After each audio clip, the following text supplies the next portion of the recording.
All right, what up, Kelly? This is Nikki D with Medium Plus, coming at you with this spring set for Vine Archive.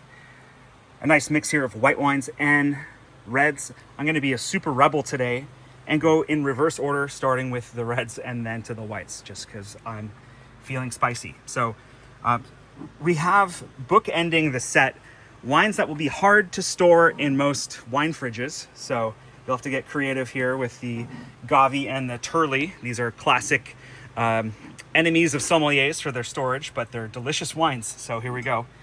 This is a Howell Mountain bottling by Turley. You can see the alcohol in teeny tiny print there at 15.8%. That's just kind of how Zinfandel gets in a lot of places in California.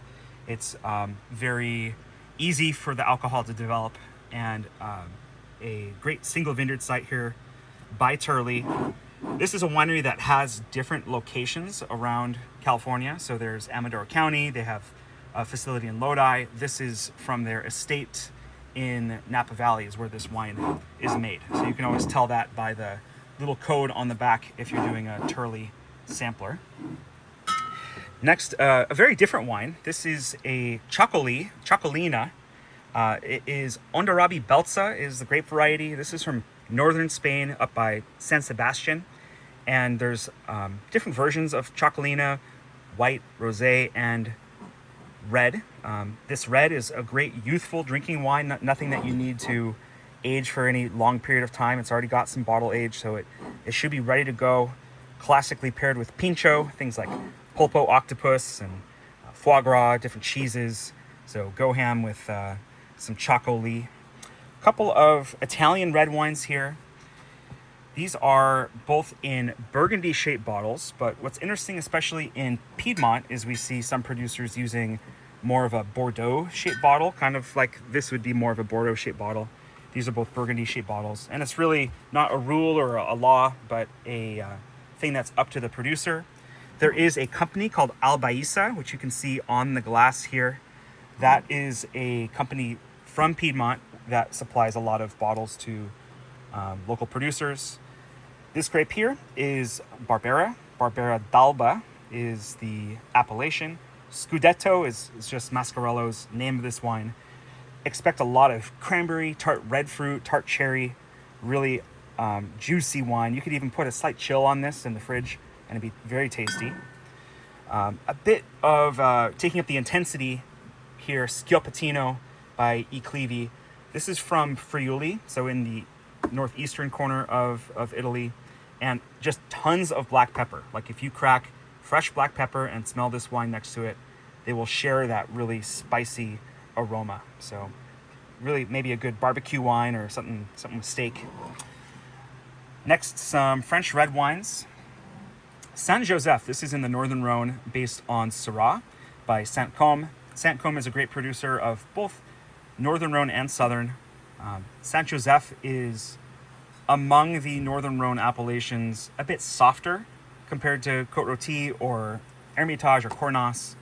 I would put Saint-Joseph next to like a Crow's Hermitage in terms of being pretty accessible in youth. Definitely has some aging potential, but one that you can enjoy young. I like this little compass with the north, south, east, west. That's a cool design. And then a single vineyard Beaujolais here. This is Domaine Mégodard, female winemaker who is on this very like nouveau end of style in Beaujolais. Just wines that are very fresh. They can be served alongside some of the great modern red Burgundies, and great point of comparison here. Morgon is the village in this case, and then Courcelette, the single vineyard area. So really a top end, very polished modern Beaujolais.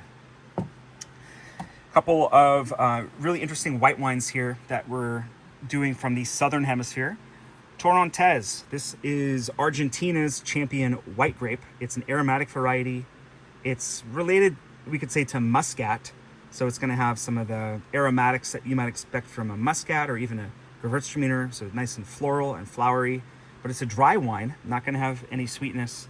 Gran Enemigo is the best Torrontés I've ever had. I'll say that with confidence. So if you're exploring Torrontés, you'll notice a lot of them are Very inexpensive at the grocery store. This is kind of the Lamborghini of Torrontés, so enjoy that.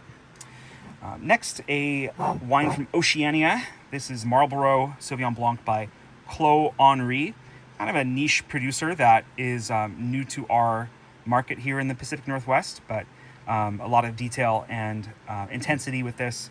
It's got 14% alcohol, so I would expect this to be on the richer end compared to a lot of really delicate, light Sauvignon Blanc from New Zealand.